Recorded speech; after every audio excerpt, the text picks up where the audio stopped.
Okay, जय मसीह की। जय मसीह की सर, जय मसीह की सभी को, जय मसीह की। आइए हम बाइबल से कुछ आयत पढ़े। दूसरा तिमोथी 3 का 1 से लेकर 5 तक पढ़े। दूसरा तिमोथी 3 का 1 से लेकर 5 तक।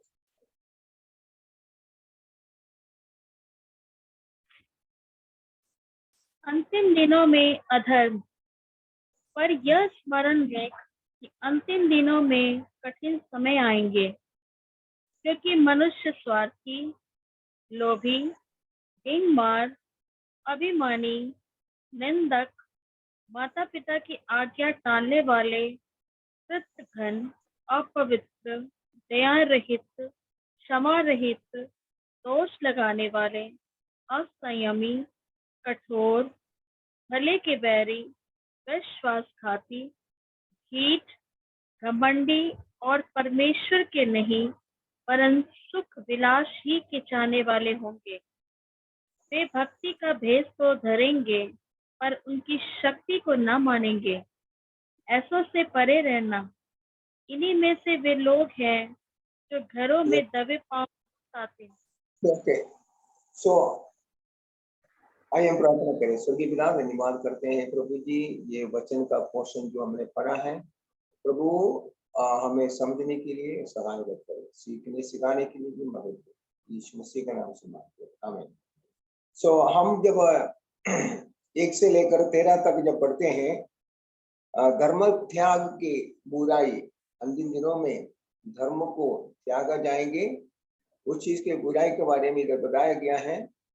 और इस अध्याय में पौलुस को निर्देश देता है, पौलुस तीमुथियुस को निर्देश देता है कि अंतिम दिनों में कलीसिया किस प्रकार के हालात से गुजरेंगे।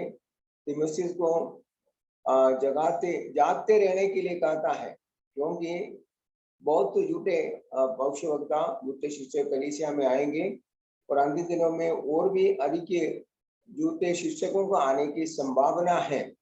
इसलिए पौलुस तीमुथियुस से कहता है कि तुम जागते रहना है, और जब तक मसीह वापस नहीं आते हैं तब तक कलीसिया को जागते रहना है।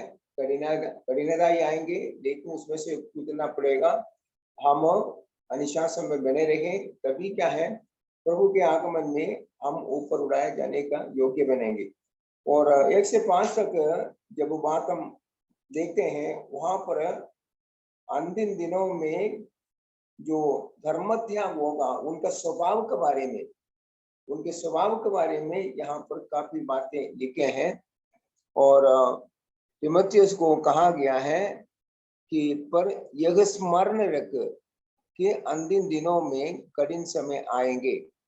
यानी ऊपर बताए हुए सारी शिक्षाओं के बाद में, जो पहला अध्याय दूसरा अध्याय में जितनी बातें तीमुथियुस को कहा गया है, उसके बाद में वो कहता है पर यह स्मरण रख।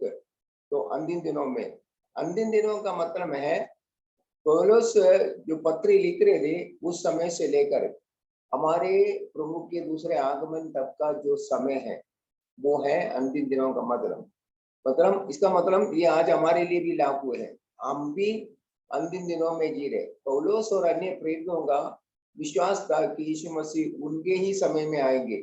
उस विश्वास से वो लोग प्रचार किए हैं, सेवा भी किए हैं।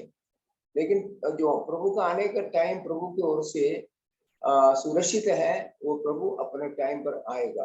तो लेकिन यहाँ पर कहा गया है, इस युग में जीने वालों को ये समझना चाहिए कि हम अंतिम दिनों में ही जी रहे। कठिनाई आएंगे और मुश्किलें आएंगे, लेकिन अंतिम दिनों का लक्षण यहाँ पर बताया गया है। हर एक मनुष्य, कई बातें यहाँ पर कहा गया, झूठे शिक्षकों का व्यक्तिगत चरित्र को हम ये 5 तक के आयत को पढ़कर देखा है। सबसे पहले ये कहा गया है कठिन समय आएंगे, कठिन समय आएंगे। हम मसीह के आने के समय के जितने करीब जाते हैं, हम पहले से करीब है। यीशु मसीह का आगमन पहले से करीब है। पहला शताब्दी के लोग काफी दूर में थे, अब 2000 साल बीत गया है। अब कभी भी प्रभु आ सकता है, क्योंकि संसार की सारी जो डेवलपमेंट है, उन्नति है, प्रकृति है, ये सारी बातें हमको बताते हैं कि मसीह का आगमन काफी निकट है, कभी भी हो सकता है। लेकिन यहाँ पर कहा गया है कि कठिन समय आएगा अंतिम दिनों में, और हम मसीह के आने के समय के जितने करीब जाते हैं, हम उतने ही अधिक झूठे शिक्षकों के आने की अपेक्षा कर सकता है। यानी मसीह आने का समय जैसे जैसे निकट आता है, हम झूठे टीचर्स को, शिक्षकों को भी देख सकते हैं। अभी मसीह जगत में अलग अलग तालीम देने वाले बहुत अगुए लोग हैं। अलग अलग कलीसिया अलग अलग तालीम लोगों को सिखाते हैं।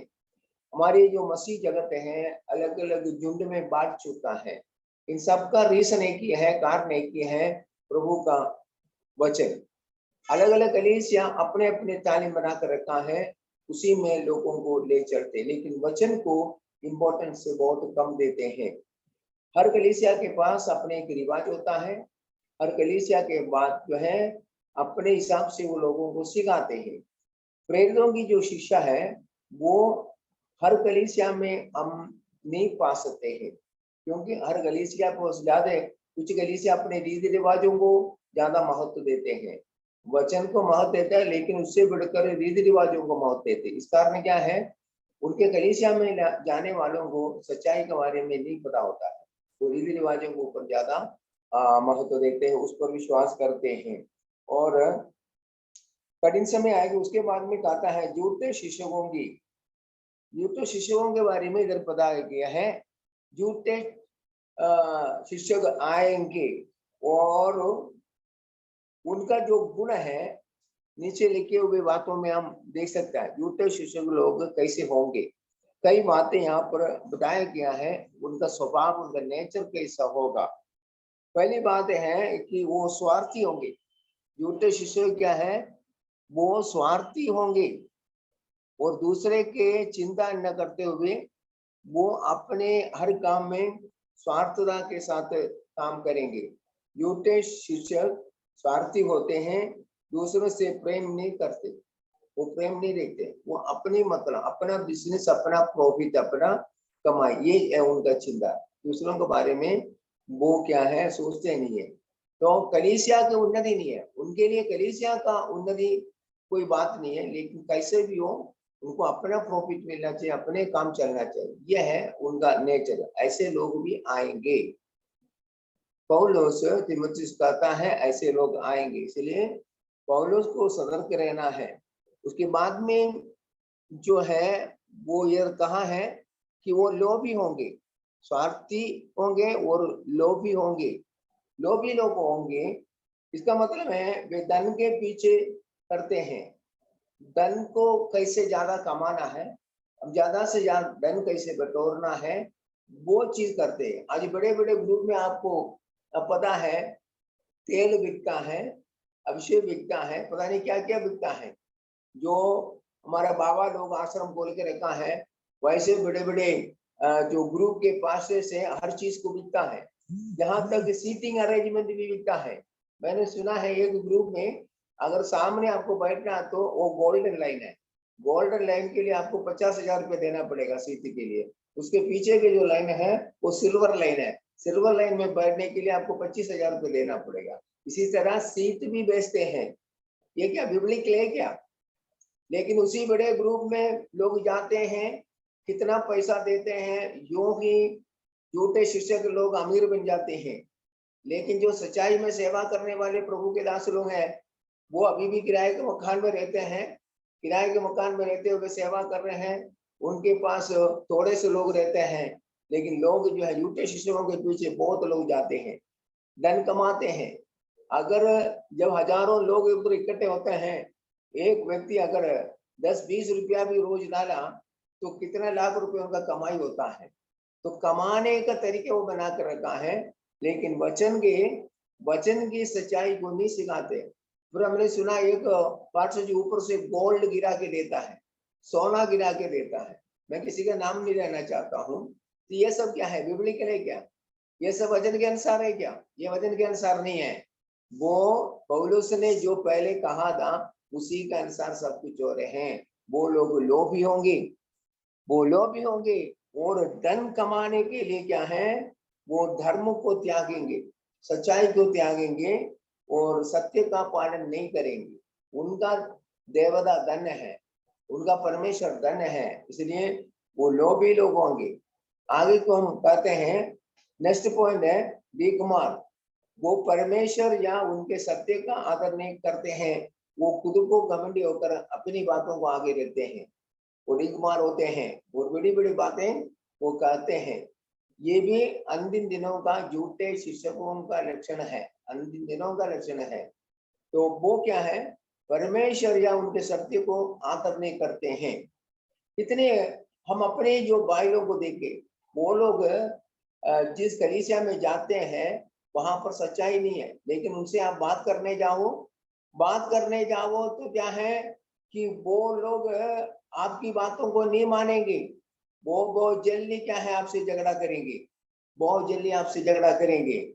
और सो क्या है, वो स्वार्थी होते हैं, अर्थात झूठे शिक्षक स्वार्थी होते हैं, दूसरों से प्रेम नहीं रखते। वो दूसरों का प्रेम रखना उनके लिए कोई बड़ी बात नहीं है, अपनी बातों को आगे रखते हैं। जो भी हैं वो धन के पीछे चलते हैं, बिगमार हैं, वे परमेश्वर या उनके सत्य का आदर नहीं करते हैं, परमेश्वर या उनके सत्य का आदर नहीं करते। अगला पॉइंट उनके बारे में कहा गया, माता पिता की आज्ञा ढालने वाले, माता पिता की बातों को उछालते हैं, वे अपने माता पिता का आदर नहीं करते हैं। कितने लोग ऐसे हैं कि माता पिता की बातों को नहीं मानते। आजकल के जनरेशन में हमने देखा है कि जो टीनेज का बच्चे हैं, नौजवान बच्चे हैं, वो उनके जो व्यवहार है, उनके व्यवहार से हम पता चलता वो माता पिता की बातों को भी नहीं मानते। वो संसार में रहता है, आधा संसार में आधा प्रभु में, ये नेचर है उनका। तो वो लोग क्या है, माता पिता की बातों को भी यूं ही टाल देते हैं अपने इच्छा के अनुसार, लेकिन वो भी अंतिम दिनों का लक्षण है। और आगे कहता है, और माता पिता के जो है बातों को नहीं मानेंगे, आज्ञा को टालने वाले हैं, वो कृतज्ञ है यानी आभारी दिल का नहीं होगा, हसान को नहीं याद करते हैं, वो आभारी दिल का नहीं होते हैं। और ऐसे लोभी लोग उनके पास जो होता है उसके प्रति धन्यवाद नहीं देते। जो कुछ भी उसने कमाया है, पाया है, उनके पास होता है और वो भूल जाते हैं कि हर एक आशीष का स्रोत प्रभु परमेश्वर है, हर एक आशीष का स्रोत प्रभु परमेश्वर है। और इसलिए वो आभारी दिल का नहीं होता है, वो धन्यवाद नहीं देते। जबकि प्रभु का वचन में लिखा है हर बात के लिए हमें धन्यवाद देना चाहिए। जो कुछ हम पाए हैं, संसार से हम प्राप्त करते हैं, उसके लिए धन्यवाद देना बहुत जरूरी है। परमेश्वर को धन्यवाद देना, परमेश्वर की कृपा से, परमेश्वर का अनुग्रह से हमें इन चीजों को अनुभव करने के लिए हमें अवसर मिलता है, इसलिए हम आभारी दिल का होना चाहिए। लेकिन ये लोग परमेश्वर के आसान को, परमेश्वर का जो दान को भूल जाते हैं, वो धन्यवादी नहीं होते हैं। और अगले बातें हैं, वो अपवित्र है यानी उनके जीवन है नैतिकता के अनुसार नहीं है, अनैतिक जीवन व्यतीत करते हैं, अपवित्र अशुद्ध जीवन व्यतीत करते हैं, उनको उसमें लज्जा भी नहीं है। कई लोग ऐसा होते हैं, आप देखते होंगे आपके आसपास में, वो अनैतिक जीवन, इमोरल लाइफ बिताते। मॉरल लाइफ जो पवित्रता को दिखाता है वो उनके लाइफ में नहीं होता है, इमोरल लाइफ का वो पालन करते हैं। वो भक्ति का वेश तो धारण करते हैं लेकिन उनके जीवन में भक्ति नहीं होता है। ऐसे लोग होंगे अंतिम दिनों में। और अगले बातें हैं, वो प्रेम रहित है, उनका कोई स्वाभाविक प्रेम नहीं होता, उनमें कोई स्वाभाविक प्रेम नहीं होता। प्रेम है दिखावटी प्रेम है, प्रेम है तो दिखावटी प्रेम है, और अपने लाभ की इच्छा रहते हुए वो प्रेम दिखाते हैं, लेकिन सच्चा प्रेम उनमें नहीं होता है। वो है दूसरा लक्षण। अगली बात ये है, उससे क्षमा रहित है। क्षमा रहित, वे दूसरों को क्षमा नहीं करते या झूठे संबंधों को नहीं जोड़ता है, सुधारना नहीं चाहते हैं, क्षमा नहीं देता है। बहुत पासेस को मैंने देखा, बहुत सेवकों को देखा है कि क्षमा के बारे में वो प्रचार करते हैं, क्षमा के बारे में प्रचार करते हैं, लेकिन खुद को क्षमा नहीं करते हैं, दूसरों को क्षमा नहीं करते हैं।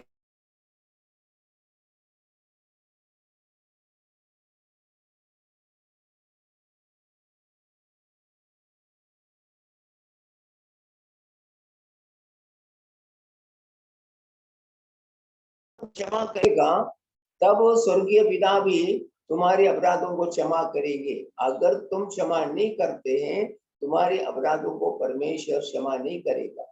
तो यह वहां पर क्लियर है।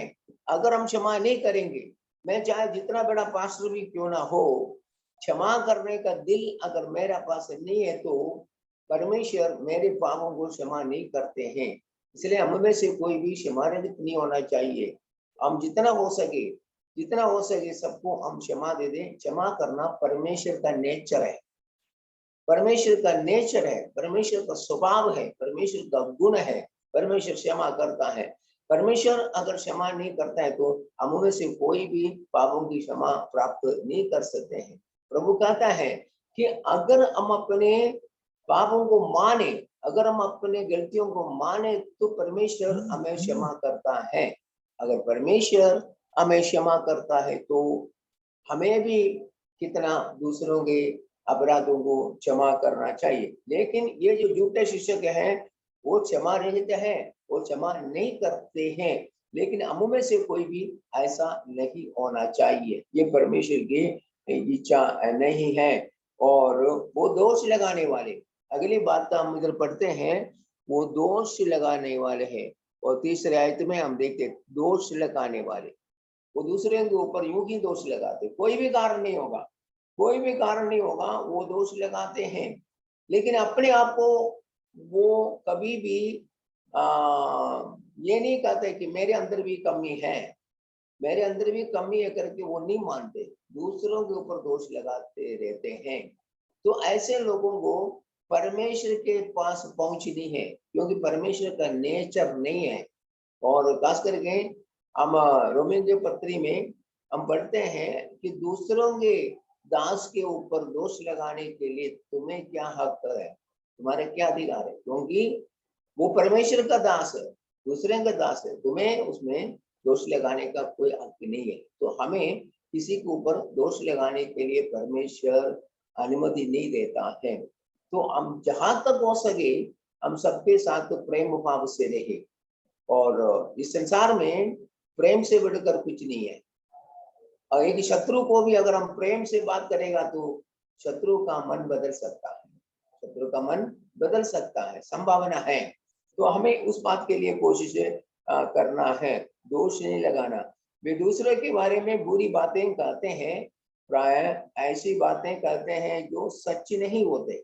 दोष लगाने वाले मनगढ़ंत बातों को जो उनका मन में आता है विचार, उसी के अनुसार वो कहते हैं। हमारे लाइफ में ऐसा होता है, हमने सपने में भी सोचा ही नहीं होगा, वो बात आपके बारे में कोई व्यक्ति अगले व्यक्ति को कहता है। ये क्या है? मनगढ़ंत बातें हैं। अपने मन में वो ऐसी ऐसी बातों को सोचते हैं, उसने ऐसे कहा होगा, अनुमान करता है, शायद उसने ऐसे कहा होगा। वो अनुमान से आकर क्या है, वो दूसरों के सामने आपके ऊपर दोष लगाते हैं, लेकिन वो चीज भी है परमेश्वर नहीं चाहते। तो ये सारी बातों से हमें क्या करना है? हमें इन बातों से अपने आप को शुद्ध करना है, हमें शुद्ध करना है ताकि हम परमेश्वर के लिए ग्रहण योग्य हो। अगर इन बातों में हमारा जीवन है तो तीमुथियुस को पौलुस यही कहता है, ए तीमुथियुस मेरे बेटा, तेरा जीवन में ऐसी बातें नहीं होना चाहिए। ऐसे लोग आएंगे, ऐसे लोग कलीसिया में आएंगे, और लेकिन ये बातें तेरा जीवन में नहीं होना चाहिए। यही है पौलुस का उद्देश्य जब वो तीमुथियुस के लिए पत्र लिखते हैं। और असंयमी होंगे, वो क्या है, सेल्फ कंट्रोल को खो जाते हैं, सेल्फ कंट्रोल को हो जाते हैं, वो क्षमा नहीं करते हैं, वो सुख विलासों के प्रति अपने आप को नियंत्रित नहीं कर पाते हैं, नियंत्रण खो जाते हैं, आउट ऑफ कंट्रोल हो जाते हैं। अपने स्वार्थ के लिए, अपने आनंद के लिए वो कुछ भी कर सकते हैं। तो ऐसे लोगों कलीसिया के अंदर आ सकता है, ये संभावना को पौलुस पहले से बताया है। हम जानते हैं ऐसे ऐसे स्वभाव के लोग कलीसिया में आते हैं, तो उसके साथ व्यवहार करते वक्त आपको संयम बनाकर रखना है, आपको संयम बनाकर के प्रेम और दया के साथ उनके साथ बर्ताव करना है। हो सकता है आपको व्यवहार को देकर ऐसे लोग चेंज हो जाए, अपने जीवन में परिवर्तन लाए। तो इसलिए हमें क्या है, असंयमी नहीं होना चाहिए, संयमी होना है, संयम को बनाकर रखना है हमारे जीवन में। और अगला स्वभाव क्या है उनका, कठोर।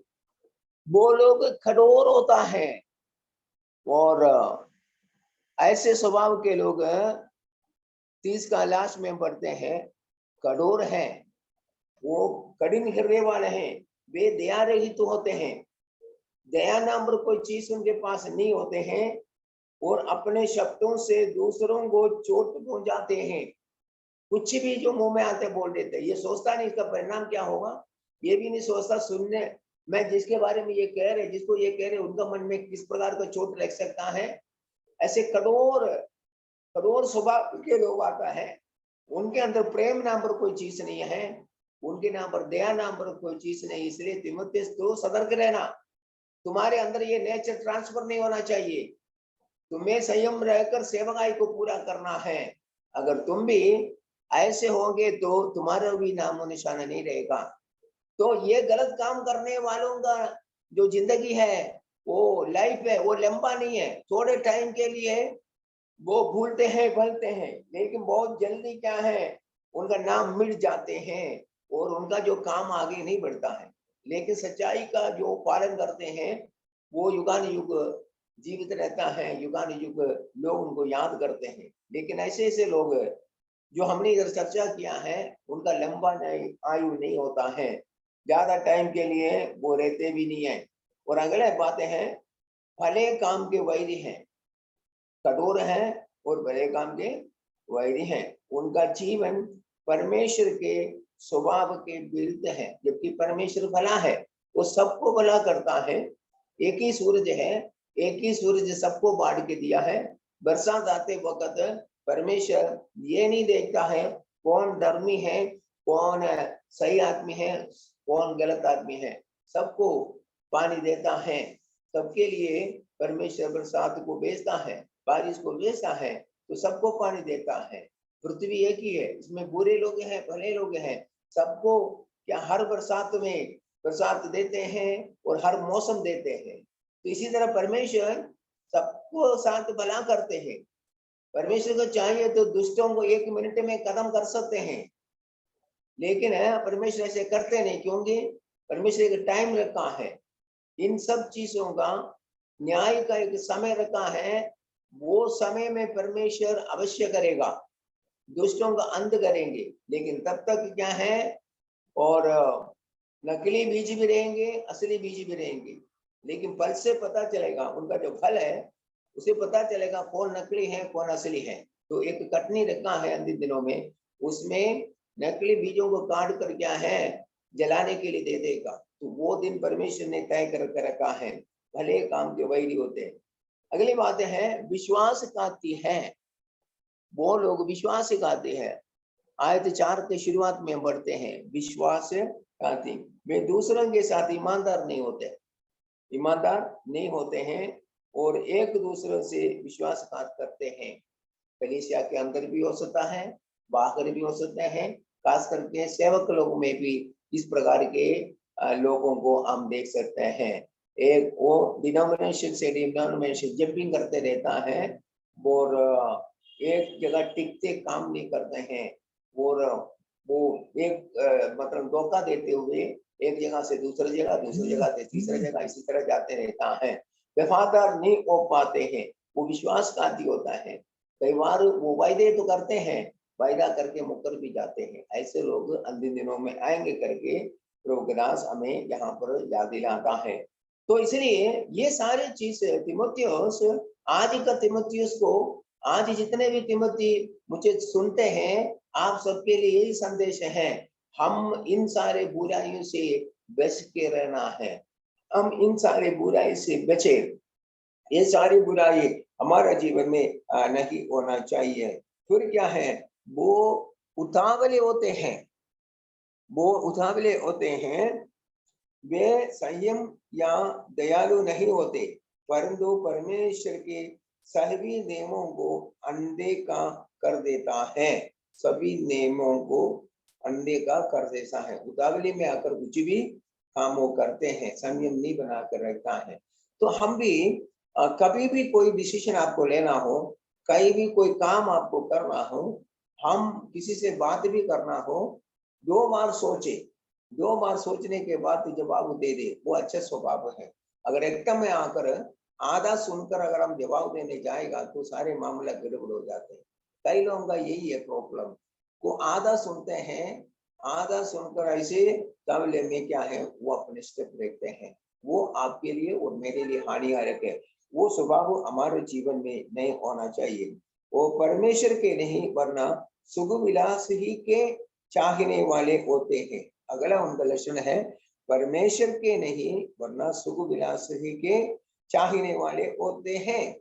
वे परमेश्वर के राज्य के बदले सांसारिक चीजों में सुख विलास खोजते हैं।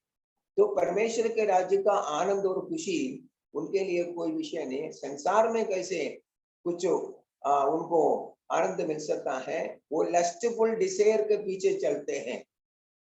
लस्टफुल डिजायर, जो कामातुर आग्रह है, उनके पीछे वो चलते हैं, उसी को पूरा करने के लिए चलते हैं। तो कलीसिया के अंदर इन चीजों को नहीं होना चाहिए। एक पासवान होने के नाते प्रत्येक पासवान को ये बात सीखना भी है, दूसरों को सिखाना भी है। आपको इसी तरह आपको कलीसिया को शुद्ध करना है, आपको इसी तरह अपने कलीसिया को पवित्र बनाना है, क्योंकि आपको जो सेवकाई दिया है वो पवित्र सेवकाई है। वो पवित्र सेवकाई को आप याद रखिए और इसी सेवकाई को आपको पूरा करना है। इसलिए हम संसार के सुख विलासों के पीछे नहीं, बल्कि परमेश्वर की इच्छा के पीछे हमें चलना है। और भक्ति का वेश धरते हैं, वो भक्ति का वेश जो है धरते हैं, लेकिन उनके अंदर भक्ति नहीं होता है। वे धार्मिक दिखा सकते हैं कपड़ों के द्वारा, उनके वेशभूषा के द्वारा धार्मिक दिखते हैं, परंतु वे सुसमाचार पर विश्वास नहीं करते, या वो सुसमाचार का जो फल होना चाहिए उनके जीवन में वो भी नहीं होता है, क्योंकि उनका सुसमाचार कुछ और है, उनकी देवता कुछ और है, उनके संसार कुछ अलग है।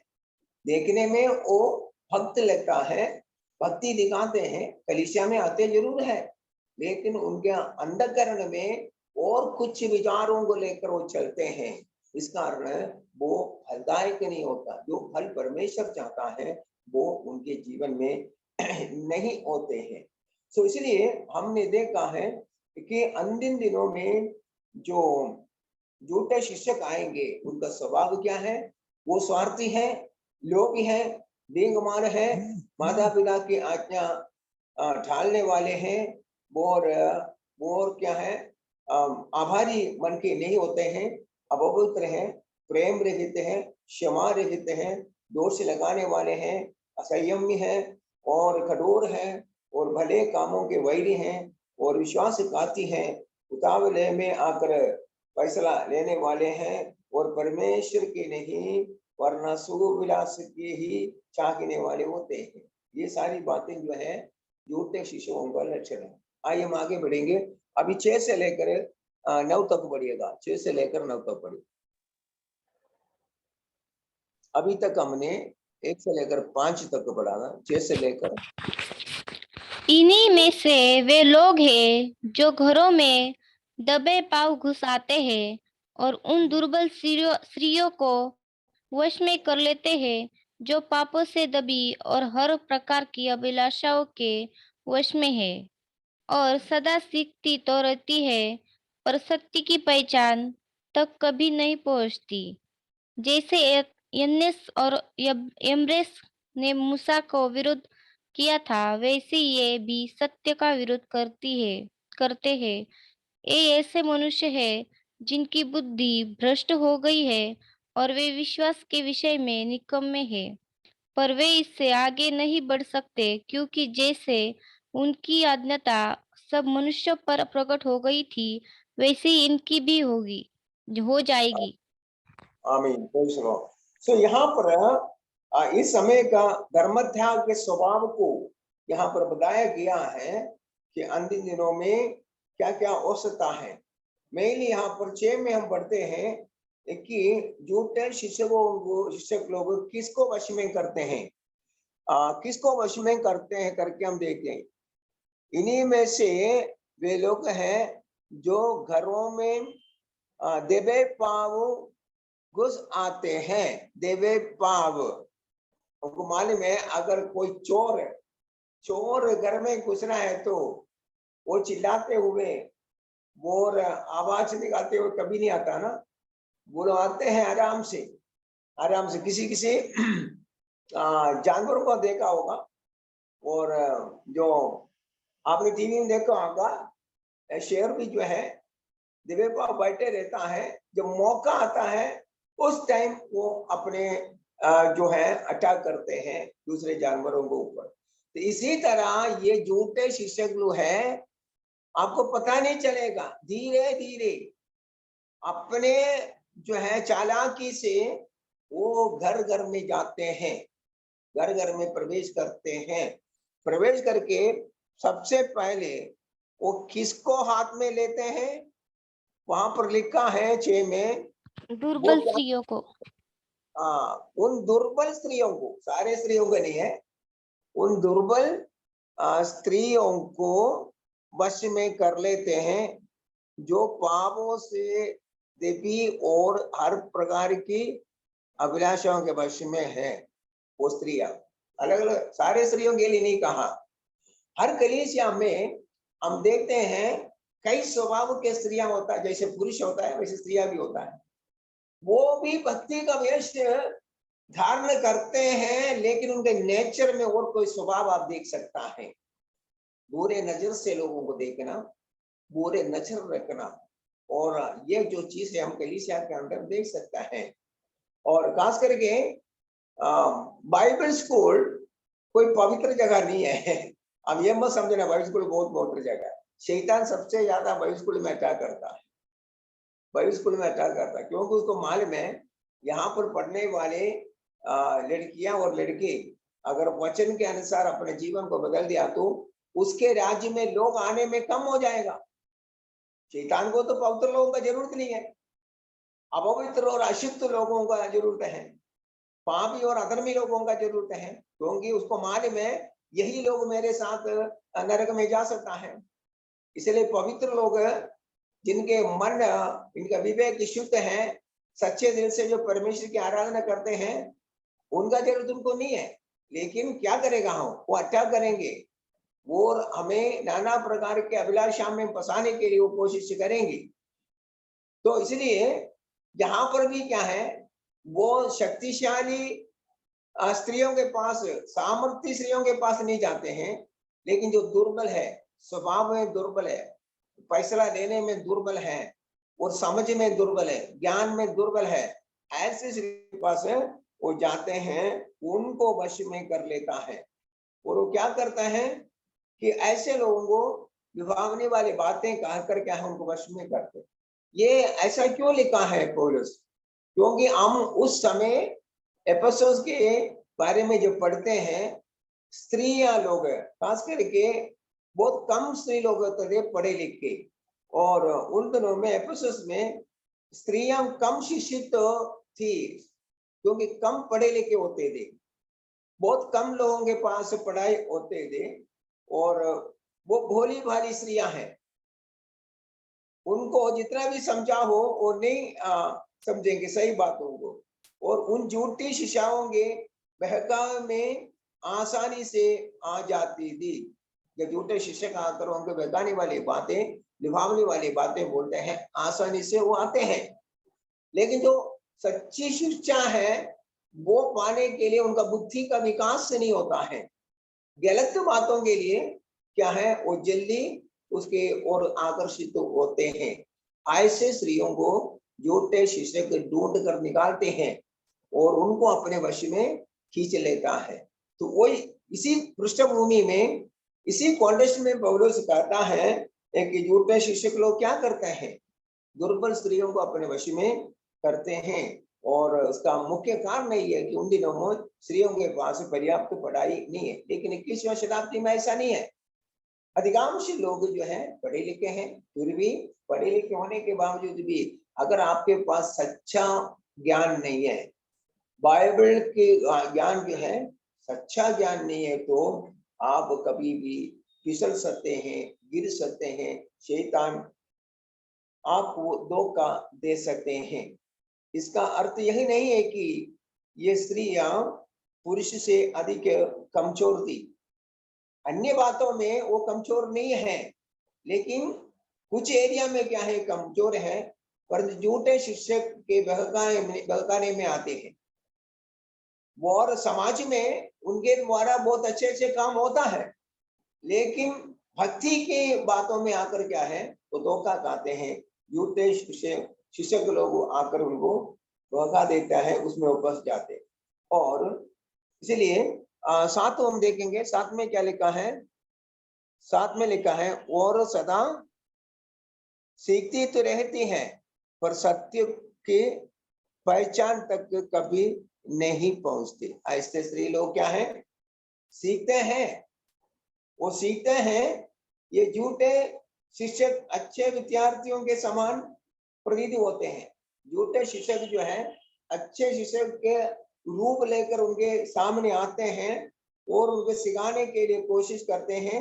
वे उनसे वो हमेशा सीखते हैं, अच्छे शिक्षकों से नहीं सीखते हैं, झूठे शिक्षकों से हमेशा सीखते हैं। और जिन बातों को सीखने से ये शिक्षक आनंदित होते हैं, और जो है शिक्षक लोग भी, शिक्षा प्राप्त करने वाले भी आनंदित होते हैं ऐसे ऐसे बातें सीखने में। वे उन्हें सत्य की ओर नहीं, झूठे शिक्षक लोग सत्य की ओर नहीं ले जाते हैं। वे ये जो झूठे शिक्षक हैं अनेक पुस्तक पढ़ते होंगे, सांसार की ज्ञान उनके पास है, लेकिन एक ही कमी है, वो बाइबल को नहीं पढ़ते। आजकल कितने ज्ञानी लोग दुनिया में हैं, अच्छे पढ़े लिखे लोग हैं, वो साइंस की किताब पढ़ते हैं, इंजीनियरिंग की किताब पढ़ते हैं, कंप्यूटर टेक्नोलॉजी की किताब पढ़ते हैं, स्पेस टेक्नोलॉजी, नाना प्रकार का जो टेक्नोलॉजी है उसकी किताब को पढ़ते हैं, लेकिन परमेश्वर का वचन नहीं पढ़ते हैं। अगर परमेश्वर का वचन अगर नहीं पढ़ा, उसका जितना भी ज्ञान उन्होंने प्राप्त किया है वो बेकार है। एक दिन ये सारे ज्ञान को, जो नॉलेज विस्डम उनके पास है, छोड़ कर जाना पड़ता है। लेकिन एक अनपढ़ व्यक्ति है, अनपढ़ व्यक्ति के पास जीते जीते परमेश्वर का वचन का ज्ञान पहुंच गया, तो वो व्यक्ति सांसारिक ज्ञान रखने वालों से ही उत्तम है, क्योंकि उनके पास उतार नहीं है, आपके पास उतार है। उनका टेक्नोलॉजी, उनके सांसारिक की नॉलेज उनको उतार नहीं दे पाया। लेकिन आप संसार के सामने मूर्ख है, अनपढ़ है, कमजोर है, लेकिन आप परमेश्वर के वचन को समझा है, वचन के अनुसार आपके पास ज्ञान है, तो आप संसार के ज्ञानियों को मूर्ख बनाता है, क्योंकि परमेश्वर की मूर्खता को आपने प्राप्त किया है, जिसके फलस्वरूप आपको उतार मिला है। तो इसलिए आपके पास संसारिक ज्ञान नहीं होगा, लेकिन अगर परमेश्वर का ज्ञान है तो आप सचमुच में परमेश्वर के सामने ज्ञानी है। और जब वो पौलुस एथेंस में थे, हम देख रहे हैं वहां पर अनेक लोग थे जो नए विचारों को सीखने के लिए इकट्ठा होते थे, और वहां के लोग और कुछ काम नहीं करते थे। अब पढ़ेंगे प्रेरितों की किताब उसके 17 का 21 और 32 पढ़ेंगे। 21 और 32, 17 का 17वां अध्याय उसका 21 और 32 पढ़ेंगे। 21 और 32। क्योंकि उसने एक दिन ठहराया है जिसमें वह उस मनुष्य के द्वारा धर्म से जगत का न्याय करेगा, जिसे उसने ठहराया है और उसे मरे हुओं में से जिलाकर ये बात सब पर प्रमाणित कर दी है। मरे हुओं के पुनरुत्थान की बात सुनकर कुछ तो ठट्ठा करने लगे और कुछ ने कहा, यह बात हम तुझसे फिर कभी न सुनेंगे। 21 पढ़े, 21।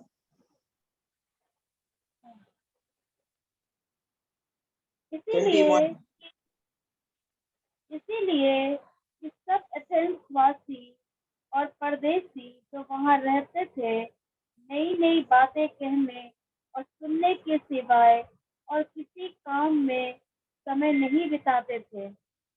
या एथेंस के लोग जो है, एथेंस के लोगों के बीच में अभी पौलुस है, वहां पर उनके बारे में स्टडी किया तो यहाँ के लोग एक जगह इकट्ठा होते थे, लेकिन वो इसलिए एक नई नई बातों को सीखे, नई नई बातों के सीखे, संसारी की बातें, परमेश्वर की बातें नहीं है, सांसारिक की नॉलेज को वो प्राप्त करना चाहते हैं, नई नई बातों के विषय पर चर्चा करना चाहते हैं।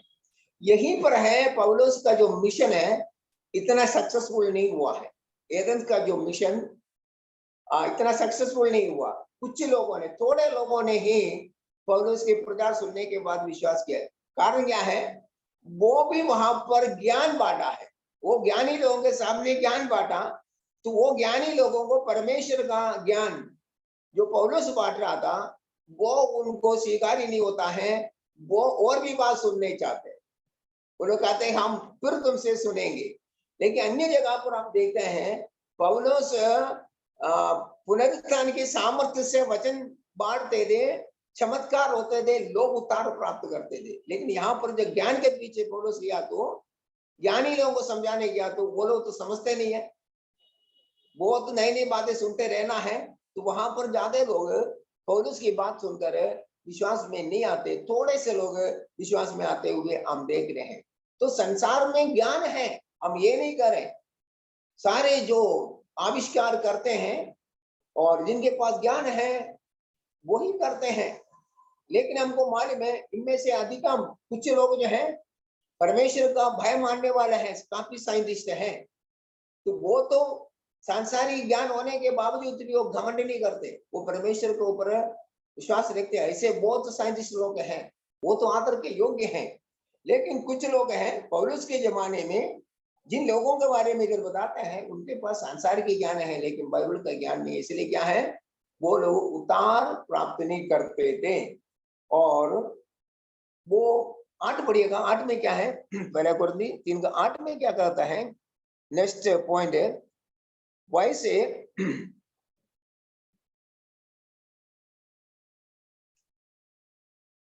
जैसे यन्नेस और एम्प्रेस ने मूसा के विरुद्ध किया था वैसे ही ये भी सत्य का विरोध करते हैं।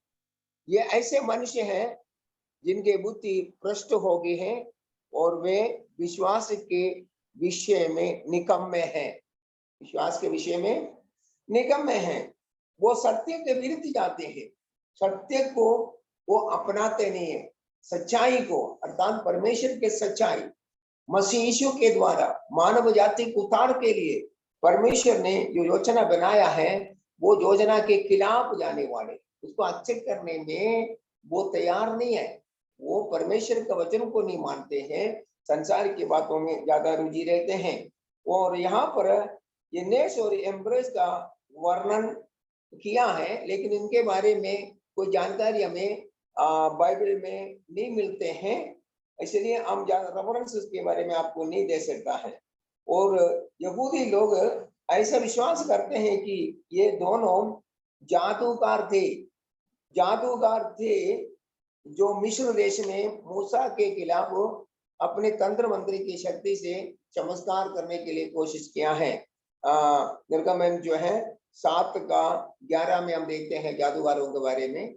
ये लोग हो सकता है करके यहूदी लोग विश्वास करते हैं, तो इनके बारे में हमें ज्यादा जानकारी नहीं है तुम, लेकिन ये लोगों के यहाँ पर लेके आया है।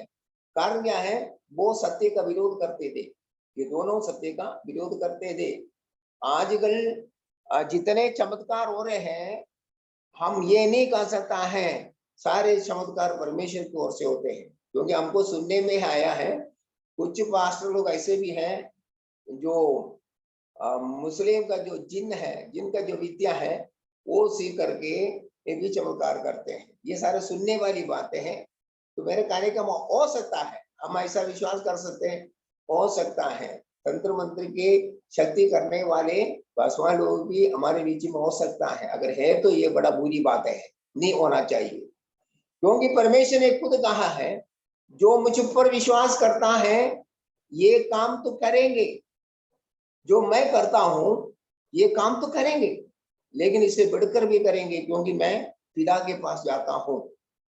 तो यीशु मसीह जब संसार में थे, अपने चेलों को अधिकार दिया, बीमारों को चंगा करने के लिए अधिकार दिया, दुष्ट आत्मा को निकालने के लिए अधिकार दिया। अगर उसी अधिकार में रहकर आप करते हैं तो आप बिल्कुल सच्चा काम कर रहे हैं, सही काम कर रहे हैं। लेकिन और कोई तरीके को अपनाएगा तो आपका जो सेवकाई है एक प्रश्न चिन्ह है। आप किसकी सेवा करते हैं? और उन दिनों में मूसा का विरोध ये लोग किए हैं, वो झूठ का पक्ष में लेते हुए हम देख रहे हैं। वो भी नहीं है, हारून और मूसा के सेवकाई के खिलाफ जो है उनके अपने लोग खड़े होते हुए हम देख रहे हैं। मूसा को जो परमेश्वर इस्तेमाल कर रहे हैं उसकी सेवकाई के सामने आकर सवाल करते हैं, हम भी ऐसा काम कर सकते हैं? यहाँ तो मिरियम भी अपने भाई के खिलाफ होते हैं, हम देखते हैं। इसका वजह से वो कोड़ी बन गया है, परमेश्वर उनको दंड दिया है। और ऐसे लोग आपके कलीसिया में आपके साथ हो सकते हैं, उनसे आपको सतर्क रहना पड़ेगा। और 9 में आए, वो उनका स्वभाव क्या है?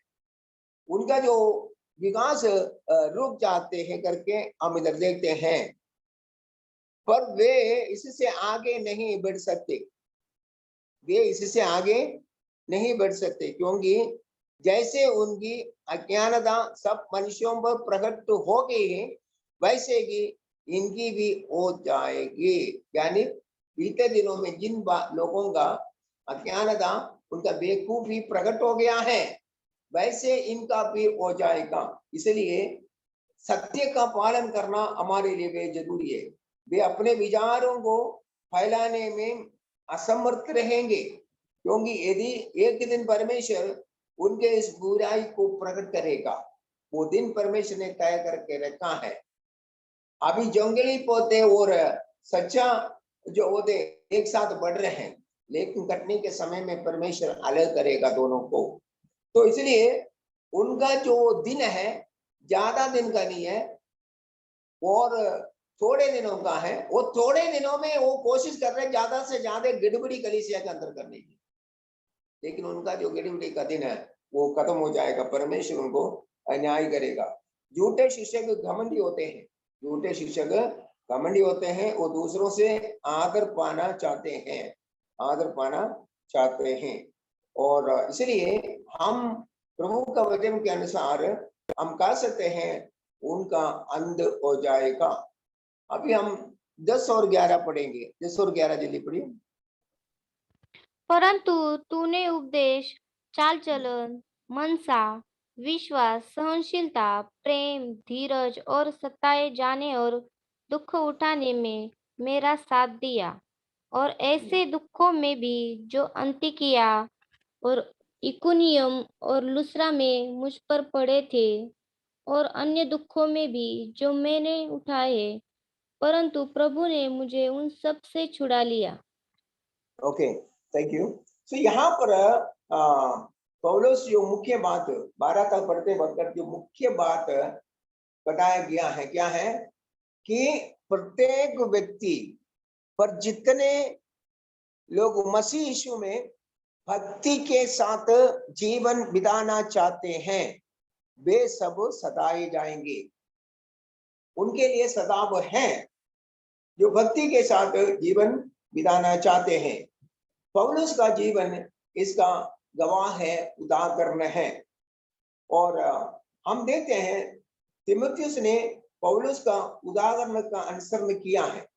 जो बात पौलुस उनका जीवन में बताया गया है वो सारी बातों का अनुसरण अनुकरण तीमुथियुस करते हुए देखते हैं। क्या क्या बातों में? नंबर 1, जब हम 10 से लेकर 11 में देखते हैं, उपदेश देने में उस बातों को तीमुथियुस अपने जीवन में पालन कर रहे हैं। एफेसुस में रहकर कलीसिया को उपदेश देते हैं, जबकि एफेसुस की जो सेवकाई आसान नहीं है। हमें मान में झूठे शिक्षक आकर कलीसिया में गड़बड़ी डालते हैं, तीमुथियुस को उसका सामने भी करना है। कई लोग विश्वास से पीछे हटते हैं और तीमुथियुस को उनको भी समझाना है। और अभी थोड़े लोग जो रह गए हैं, आगे जाकर वो भी झूठे शिक्षकों के बहकावे में आ सकता है।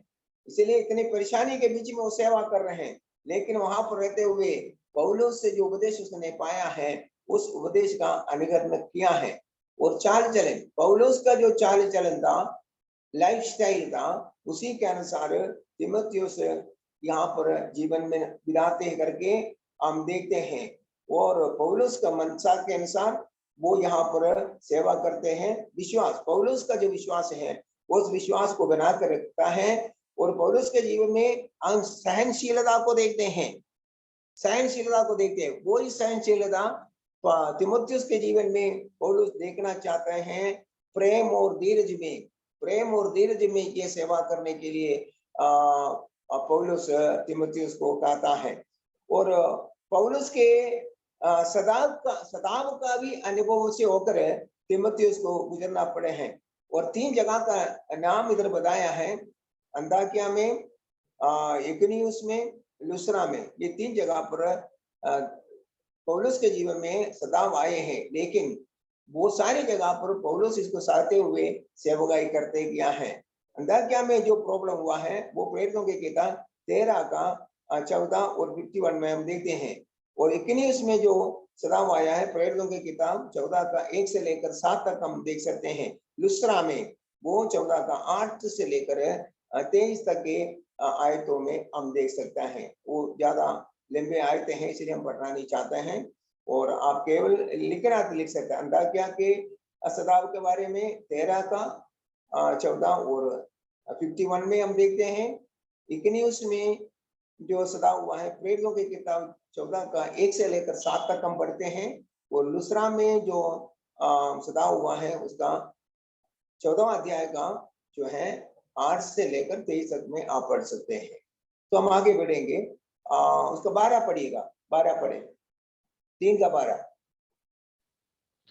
पर जितने मसीह यीशु में भक्ति के साथ जीवन बिताना चाहते हैं, वे सब सताए जाएंगे। आमीन। अगर आपको यीशु मसीह में जो भक्ति है, उस भक्ति में जीवन बिताने के जरा सा भी आप इच्छा रखते हो, तो यहाँ पर बताया गया है वो सब सताए जाएंगे। झूठे शिक्षा देने वाले कलीसिया छोड़कर जाते क्यों? लोग अविश्वासी क्यों बनते हैं?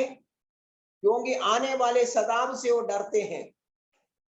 अगर कलीसिया में नहीं आएंगे तो वो सदाए नहीं जाएंगे। कलीसिया में अगर आएंगे वो सदाए जाएंगे। इसलिए अविश्वासी और झूठे शिक्षा देने वाले एक दिन कलीसिया छोड़कर भाग जाते हैं, क्योंकि आने वाले सदाव को वो डरते हैं। इसलिए एक बात हमें समझना चाहिए, अगर भक्ति के साथ आपको जीवन बिताना है, आप सदाए जाएंगे। शुरू से लेकर अभी तक कितने लाख लोग मसीह के खातिर शहीद हो चुका है। पहला शताब्दी में ही लाखों लोग जो है शहीद बन चुका है। उस दिन से लेकर आज तक के डेट तक बहुत लोग शहीद हो गया। कारण क्या है?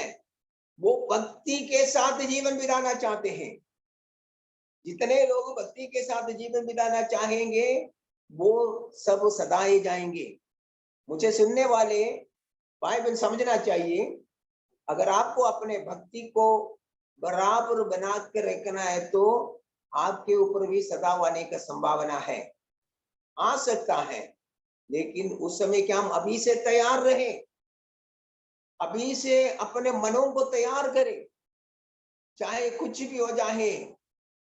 जिस विश्वास को मैंने पाया है, जिस विश्वास को मैंने पकड़ा है, वो विश्वास छोड़कर मैं अविश्वासी नहीं बन सकता, न बन सकती। उस बात को आपको अपने मन में अभी से ये रखना पड़ेगा। आप तैयार हो जाएंगे, उसके लिए आपको तैयार होना है, क्योंकि प्रभु का वचन हमें बताता है जितने लोग भक्ति के साथ आते हैं, मसीह के लिए सदाव को ऐसा चीज नहीं है जिससे आप दूर भाग सकता है। अगर आप विश्वासी हैं, परेशानी आ सकता, हो सकता है बाहर की सदाव नहीं हो, अंदर में भी सदाव हो सकता है। एक सेवक के लिए कलीसिया के अंदर से भी प्रॉब्लम हो सकता है, एक विश्वासी को कलीसिया के अंदर से ही समस्या हो सकती है। लेकिन आपको देखना उनको नहीं है जिसके पीछे आपने निकला है, जिसने कहा मेरे पीछे हो लो। हम उस प्रभु की आवाज को सुनना है। सदाव को या लोगों की ओर से आने वाले बुरी बुरी बातें जो आप सुनते हैं, उसके ओर जरा सा भी आप कान नहीं देना है।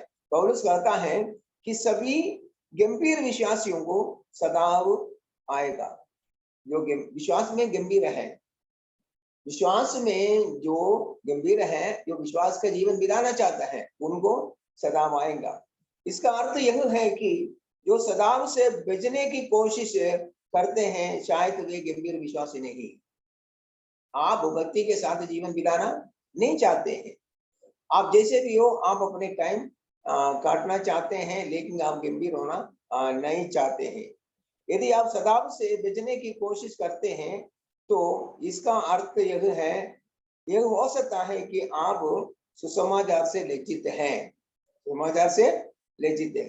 पौलुस क्या कहता है, मैं सुसमाचार से नहीं लज्जिता हूं, मैं लज्जाता हूं। मैं लज्जित नहीं है, क्योंकि ये विश्वास करने वाले पहले तो यहूदी, फिर तो यूनानी, ये सबके लिए उतार के निमित्त परमेश्वर की सामर्थ्य है।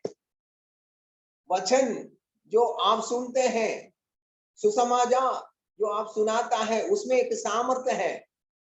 सुनाने वालों को सामर्थ्य देता है और सुनने वालों को उद्धार पाने के लिए सामर्थ्य देता है, दोनों को सामर्थ्य देता है। सुसमाचार में जो सामर्थ्य है, वो सामर्थ्य ही लोगों को बदल सकता है। प्रचार करने वाले एक मामूली से व्यक्ति होंगे, हो सकता है उनके पास पर्याप्त पढ़ाई ना हो, एजुकेशन ना हो, लेकिन जो वचन वो कहता है उसमें सामर्थ्य है। सामर्थ्य के साथ उस व्यक्ति को परमेश्वर इस्तेमाल करते हैं, और सुनने वाला व्यक्ति चाहे जितना भी पढ़े लिखे व्यक्ति क्यों ना हो, चाहे एमए डबल एमए लिया हो, पीएचडी किया हो, कुछ भी हो, ये जो वचन है उनके अंदर क्रिया करता है, काम करता है, उसे मन बुराव में लाता है, क्योंकि सुसमाचार में सामर्थ्य है। सुसमाचार में जो सामर्थ्य है वही मेरी जिंदगी को बदला, आपकी जिंदगी को बदला है। अगर वचन में सामर्थ्य नहीं होता तो हम नहीं बदलते, हम ऐसे ही रह जाना था जैसे हम पहले थे। लेकिन हमारा लाइफ बदला है और हमें एक नया जीवन मिला है, ये इसलिए है वचन में सामर्थ्य है। और आइए हम 14 से जो है 70 तक देखेंगे। वहां पर लिखा है वचन की पर्याप्तता को पहचानना। उसमें पहले हम देखेंगे 14 पढ़ेंगे, 14 पढ़िएगा, 14 वचन का पालन करना। पहला पर तू उन बातों पर जो तूने सीखी है और विश्वास किया है, यह जानकर दृढ़ बना रहे कि तूने उन्हें किन लोगों से सीखा है और बचपन से और बचपन से पवित्र शास्त्र तेरा जाना हुआ है, जो तुझे मसीह पर विश्वास करने से उद्धार प्राप्त करने के लिए बुद्धिमान बना सकता है। Thank you. सो यहाँ पर लिखा है, जो मेन बातें हैं यहाँ पर जो लिखा है वो ये है कि वचन का पालन करना। पर तू उन बातों पर जो तूने सीखी है और विश्वास किया है, यह जानकर दृढ़ बना रहे कि तूने उन्हें किन लोगों से सीखी है। जो वचन, प्रत्येक व्यक्ति ये समझना चाहिए कि आप रोज वचन सीखते हैं, आपके कलीसिया में वचन सीखे जाते हैं, वचन सिखाते हैं। प्रत्येक व्यक्ति को प्रत्येक वचन को हर एक संडे या किसी भी दिन जो वचन सुनते हैं, उस वचन को याद रखना है, उसमें दृढ़ बना रहना है, और ये भी विश्वास रखना है कि आप वचन किन किन से सुना है, किन किन से सीखा है। प्रभु के दास लोग परमेश्वर से प्राप्त करके आपको वचन देते हैं, मुझको वचन देते। जब हम परमेश्वर के सम्मुख में प्रभु का वचन लेकर बैठता है, हमारे एक टीचर होता है, वो टीचर है होली स्पिरिट, पवित्र आत्मा हमें वचन सिखाता है। पवित्र आत्मा जो वचन आपको सिखाता है वो केवल आपके लिए नहीं है, आपको कलीसिया के सामने रखना है। तो कलीसिया के लोगों का ड्यूटी क्या है? वो वचन को याद रखना है, उसमें दृढ़ होते जाना है, मजबूत होते जाना है। और एक व्यक्ति जो वचन नहीं पढ़ता है वो कभी भी आत्मज्ञान में नहीं बढ़ सकता है। वो धीरे धीरे क्या है, झूठे शिक्षकों के वश में आ जाता है। इसलिए हर एक झूठ का अगर अटैक करना है, आक्रमण करना है, तो एक विश्वासी को वचन में मजबूत होना पड़ेगा। जब तक का वचन में मजबूत नहीं होता है, आपके खिलाफ आने वाले झूठे जो शिक्षा है उसके सामने आप नहीं कर सकते हैं। इसलिए यहाँ पर पौलुस तीमुथियुस को जोर देकर कहता है, उन बातों को जो तूने सीखा है, उन्हें क्या है, तुम्हें याद रखना है, उस बातों को बनाकर रखना है, उसमें तुम्हें रहना है, वचन से ना अड़े। देखो तीमुथियुस अभी ज्यादा बुजुर्ग नहीं है, वो एक जवान पास्टर है। जवान पास्टर होने के नाते उनके बुजुर्ग आत्मिक पिता उनको समझाता है कि तुम्हें कैसे कैसे कलीसिया को चलाना है, कैसे कैसे तुम्हें वचन जो तूने सीखा है वो सिखाना है। तो यहाँ पर ये पत्री तीमुथियुस के नाम पे जो 2 पत्री पौलुस ने लिखा है, अगर नहीं लिखा होता, कई बार हो सकता है तीमुथियुस को पता भी नहीं है कि कलीसिया कैसे चलाना है, कलीसिया में क्या क्या उपदेश देना है करके तीमुथियुस को पता नहीं होता। वो पता नहीं होता है कि कैसे चलाना है। एक बात याद रखिए, अगर बाइबल लिखित रूप में हमें नहीं मिला होता, हम नहीं जानते कि हमारा सेवकाई का स्वभाव क्या होना है, हमारी सेवकाई कैसे होना है। परमेश्वर अपने वचन को लिखित रूप में हमें दिया है, तभी तो हम एक एक बातों को सीखते हैं। और जो पिछले दिनों से हमारे बाइबल स्टडी चल रहे हैं, उसमें कई बातें आप लोग सीख चुके हैं, लेकिन ये लिखित रूप में हमें मिला तभी तो। अगर लिखित रूप में नहीं मिला तो ना हम आपको सिखा सकते हैं, ना आप हमें आप सीख सकते। लिखित रूप में परमेश्वर ने ये वचन हमें दिया है। पहला शताब्दी में ये और रूप में था, मतलब वो लिखित रूप में नहीं था, बाद में जाकर लिखित रूप में मिला है। तो हम धन्य लोग हैं, क्योंकि हमें मुंह जबानी सब कुछ याद रखने की जरूरत नहीं, हम पढ़ के समझ सकता है। तो परमेश्वर हमें बाइबल लिखित रूप में हमें दिया है। इसलिए मेन फोकस इधर क्या है कि उन वचनों का पालन करना है। अगर तीमुथियुस पास्टर होने के नाते उन वचनों का पालन करना है, तो हर एक पास्टर को ये करना है, पालन करना है, वचन का पालन करना है, वचन को मानना है। वचन से अड़कर हम कुछ भी नहीं कर सकते हैं। और वचन शब्द यहाँ पर जो लिखी गया है वो किसके लिए? उन बातों पर जो तूने सीखी है। ये किन बातों के दर्शाता है, किन बातों को दर्शाता है? हम जान सकते हैं, पहली बात जो है पवित्र शास्त्र है। पवित्र शास्त्र बाइबल के लिए पौलुस कह रहे हैं। दूसरी बात, जो तीमुथियुस ने पौलुस के द्वारा जो सुसमाचार प्राप्त किया है या जो वचन प्राप्त किया है, ये दोनों को याद रखना है। पौलुस ने सुसमाचार सुनाया है पवित्र शास्त्र के आधार पर, इसलिए पवित्र शास्त्र के आधार पर जो वचन तुम्हें दिया गया है उन वचनों को याद रखना है। पासवानों का यही ड्यूटी है कि हम वचनों को याद रखें। जब कभी भी बड़े से बड़े सेवक लोग वचन से अड़ गया है तब उनके सेवकाई में भी हम देख रहे हैं रुकावटें आते हैं। तो इसलिए हम वचन से कभी अड़ना नहीं है, उसमें हमें बना रहना है। तीमुथियुस ने इन शिक्षाओं को सीखा था और उनके प्रति निश्चिंत भी थे। पौलुस के द्वारा जो शिक्षा उनको दिया है वो तीमुथियुस ने सीखा है। तीमुथियुस इन शिक्षाओं के स्रोत को भी जानते थे। परमेश्वर और पवित्र आत्मा है। जो भी पौलुस ने सिखाया है उसका जो स्रोत है वो पौलुस नहीं है, परमेश्वर है, वो पवित्र शास्त्र है करके ये भी उनको मालूम था। लेकिन दोबारा उसको याद दिलाते हैं उन बातों को तुम याद रखे। यस, हमको बाइबल को इतना प्यार करना चाहिए, इतना प्यार करना चाहिए। मान लो हम एक दिन खाना भी नहीं खाए कोई फर्क नहीं पड़ता, लेकिन इससे हमें खाना चाहिए रोज।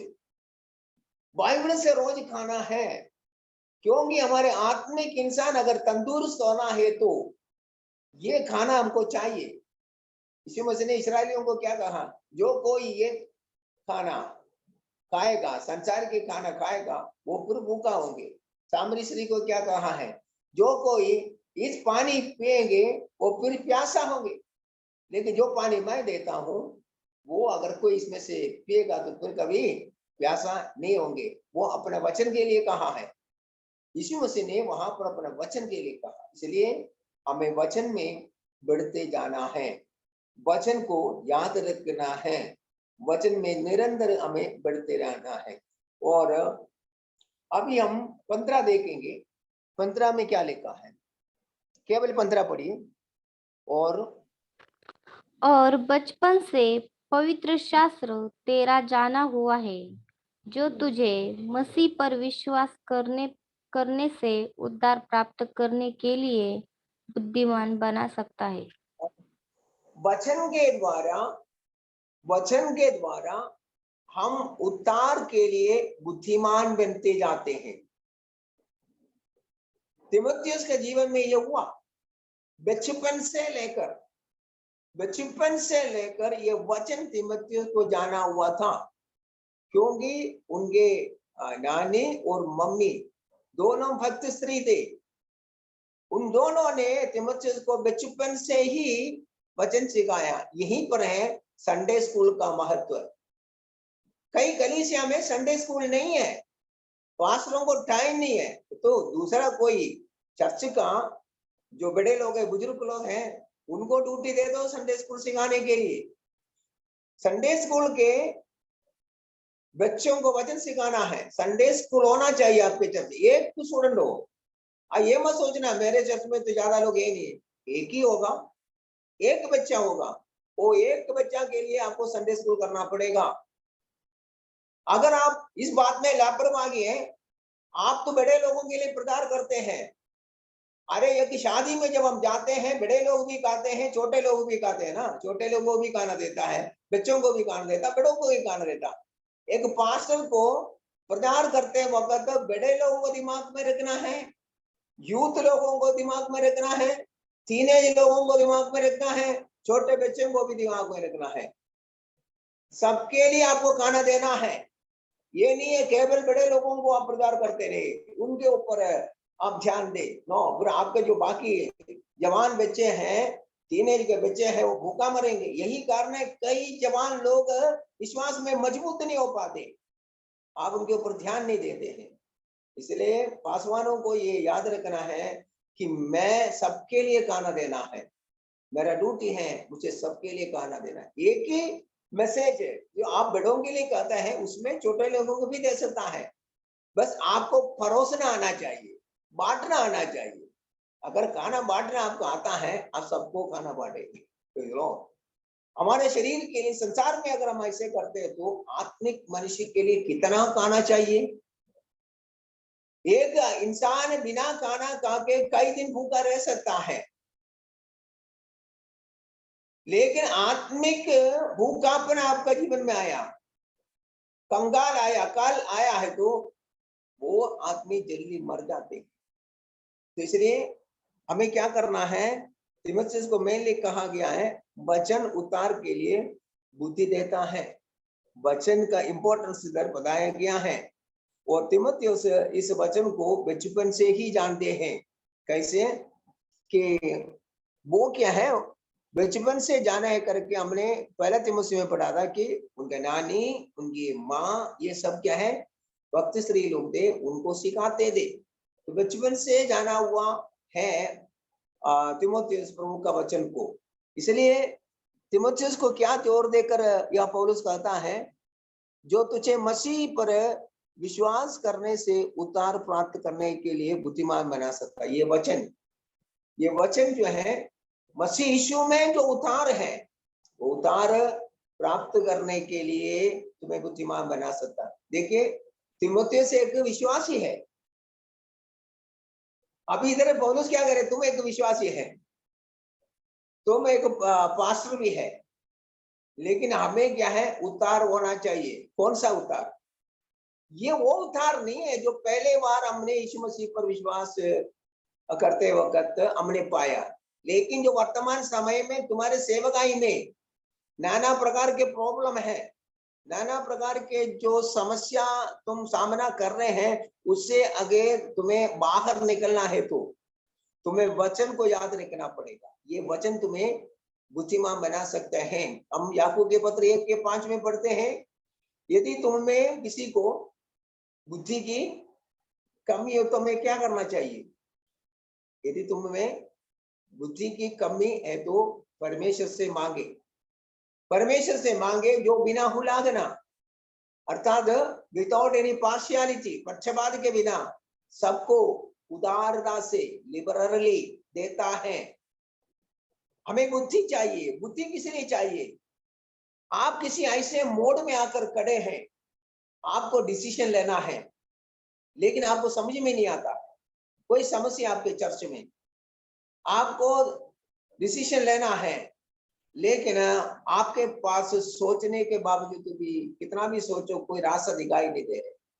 लेकिन अगर आप परमेश्वर से बात करें, प्रभु इस विषम परिस्थिति में मुझे बचाना है, आप मुझे बाहर लेके आए, उसके लिए मुझे आपकी सहायता चाहिए, तो जरूर परमेश्वर आपको ऐसा बुद्धि देगा, समझ देंगे कि आप फैसला ले पाएगा, क्योंकि ये काम परमेश्वर का है।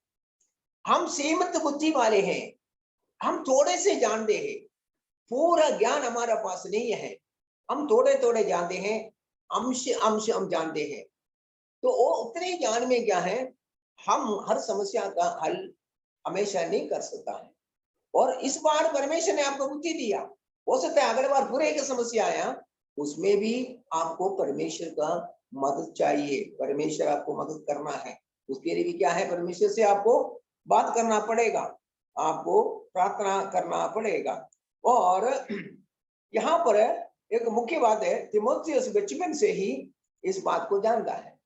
बचपन से वचन जानने का इंपॉर्टेंस क्या है?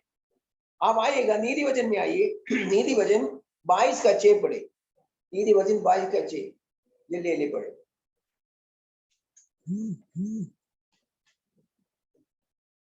नीति वचन 22:6,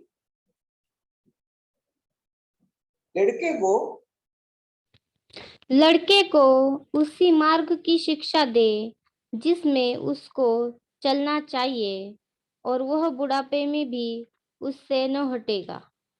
वो बुढ़ापे में भी उससे न उससे हटेगा, अगर न आप हटेगा। लड़के को बचपन से ही परमेश्वर का वचन की शिक्षा दे। मैं कई लोगों को जानता हूं, उनके बच्चों को संडे स्कूल नहीं मिला, बच्चे बड़े हो गया है, और दूसरे बच्चे जो संडे स्कूल में पढ़ के हमारे संडे स्कूल जो है 12वीं क्लास तक संडे स्कूल पढ़ने वाला एक बच्चा जो बीटीएस में पढ़ते हैं, उस स्टूडेंट से ज्यादा ज्ञान रखता है। संडे स्कूल के बच्चे बीटीएस में जितना आपको पढ़ाई मिलता है, उससे ज्यादा पढ़ाई एक बच्चा पहले क्लास से लेकर 12 क्लासेस तक जो संडे स्कूल लेता है उसके पास इतना ज्ञान हो जाता है, उतना ज्ञान बीटीज पढ़ने वाले बच्चे के पास नहीं होता। तो कई माता पिता पर दुखी हो जाते हैं, क्योंकि दूसरे का बच्चा जब प्रभु का वचन से प्रचार करते हैं, वचन का ज्ञान बांटते हैं, अपने बच्चों के बारे में सोच के बैठता, अरे मेरे बच्चे में ये खूबी नहीं है। कारण क्या है? आपने अपने बच्चों को संडे स्कूल नहीं दिया। आपने जब बच्चे जाने के लिए मना किया तो आपने मान लिया, तो ठीक है बेटा मत जाओ, बेटी मत जाओ। लेकिन जो माता पिता जबरन उनको सिखाने के लिए भेजा है, वो बच्चे आगे निकल गया है। इसलिए ये बात सुलेमान को भी समझ में आया, इसलिए वो कहता है उसने ऐसा किया भी होगा, अपने बच्चों को छोटे उम्र से परमेश्वर का वचन बताया होगा। सुलेमान ने लास्ट में आकर बुजुर्ग अवस्था में आकर अविश्वास से हट गया, वो अलग बात है, लेकिन वो उसके बीवियों के कारण उनको ऐसा हटना पड़ा है। लेकिन जो वचन उसने इधर कहा है नहीं होना चाहिए, वो कहता है बुढ़ापे में बीवी नहीं हटता, वो लास्ट मोमेंट तक वो विश्वास में ही था, लेकिन एक दुर्बल अवस्था में उनके बीवियों के अवस्था में आकर वो विश्वास से गिर गया। इसलिए वो कहता है लड़कों को उसी मार्ग की शिक्षा दे जिसमें उससे चलना चाहिए। वचन परमेश्वर ने एक्सेप्ट किया, इसलिए बाइबल में है, और वो बुढ़ापे में भी उससे ना हटेंगे। तो हम सबको वचन को ज्यादा इंपॉर्टेंस देना है, वचन की शिक्षा दूसरों को देने में हम ज्यादा महत्व देना है। और 16 जल्दी पढ़ के खत्म करें। 16 परमेश्वर का वचन क्या क्या बातों में हमें मदद करता है। संपूर्ण पवित्र शास्त्र परमेश्वर की प्रेरणा से रचा गया है और उपदेश और समझाने और सुधारने और धार्मिकता की शिक्षा के लिए लाभदायक है। अब पौलुस तीमुथियुस को कहता है वचन को पढ़ने से क्या क्या लाभ हो सकता है, वचन से क्या क्या लाभ वो पढ़ने वालों को मिला है। नंबर 1, ये उपदेश देने के लिए लाभदायक है। परमेश्वर के सत्य के प्रति लोगों को निर्देश देने के लिए है, उपदेश दे सकता है। और समझाने के लिए, इसका अर्थ है शिक्षा के प्रति दृढ़ समर्पण होना, और समझाने के लिए ये लाभदायक है। सुधारने के लिए, कुछ चीजों को हमारे जीवन में सुधार चाहिए, उस एरिया में सुधार लाने के लिए ये वचन हमारा मदद करता है। और धर्म की शिक्षा के लिए भी ये लाभदायक है। एक पवित्र और नैतिक के चरित्र के विकास के लिए, एक नैतिक जीवन मिलाने के लिए वचन लाभदायक है। और इसके बाद में 17 में कहता है, 17 में जो कहा है वो बात भी इंपॉर्टेंट है, ताकि परमेश्वर का जन सिद्ध बने और हरेक भले काम के लिए तत्पर हो जाए। वचन सिखाने का एक मकसद यही है, परमेश्वर का जन जो है हर एक भले काम के लिए तत्पर हो जाए। ये बात आप दिल में रखकर अपने कलीसिया के लोगों को वचन सिखाना है कि वो परमेश्वर के काम में आगे बढ़े। विश्वासी केवल ताली बजाकर आराधना करने वाला ही ना रहे, वो प्रभु के वचन में आगे बढ़ते रहे, दूसरों को भी सिखाने वाला बन जाए। आइए हम प्रार्थना में जाए।